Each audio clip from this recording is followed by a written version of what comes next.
Hi, പൊതിച്ചോറ് ഇഷ്ടമില്ലാത്ത ആരാ ഉള്ള? നല്ല വാട്ടിയ വാഴയിലക്കകത്ത് ചൂട് ചോറും മുട്ട വറുത്തതും അവിയലും മീൻ കഷ്ണവും ഒക്കെ എന്താ ഒരു സുഖം അല്ലേ? അതങ്ങോട്ട് നമ്മൾ കുഴച്ച് കഴിച്ചപ്പോഴത്തേക്കും ഉണ്ട് അവിടുത്തെ കപ്പയും നെമ്മീൻ വറുത്തതും വന്നേ, നല്ല ടേസ്റ്റ് ആയിരുന്നു.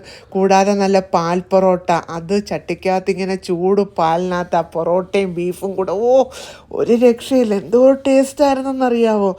അതുപോലെ തന്നെ അവിടുത്തെ ഒരു പ്രത്യേകതയാണ് പിടിയും കോഴി. അപ്പം നിങ്ങൾക്ക് നിങ്ങൾ വിചാരിക്കുമായിരിക്കും ഇത് എവിടാന്നല്ലേ. നമ്മളിപ്പോൾ ഉള്ളത് തൃശ്ശൂർ ഓലനിലാണ്.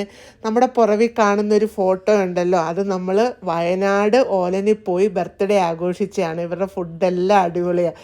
എന്താ പറയുന്ന സ്നേഹം, ഒരുപാട് സബ്സ്ക്രൈബേഴ്സിനെ കണ്ട് ഒരുപാട് പേര് വന്ന്.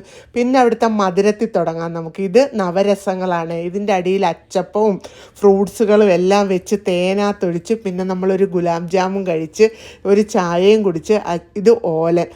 അവർക്ക് റൂമും ഉണ്ട്. നമ്മൾ ആ റൂമിൽ താമസിച്ച് ആ റൂമിലെ വ്യൂ എന്ന് പറയുന്നത് പള്ളിയാണ്. അടുത്ത ഒരു വീഡിയോയിൽ കാണാം. Tata bye bye. ലൊക്കേഷൻ എല്ലാം ഗൂഗിൾ മാപ്പിലുണ്ട്.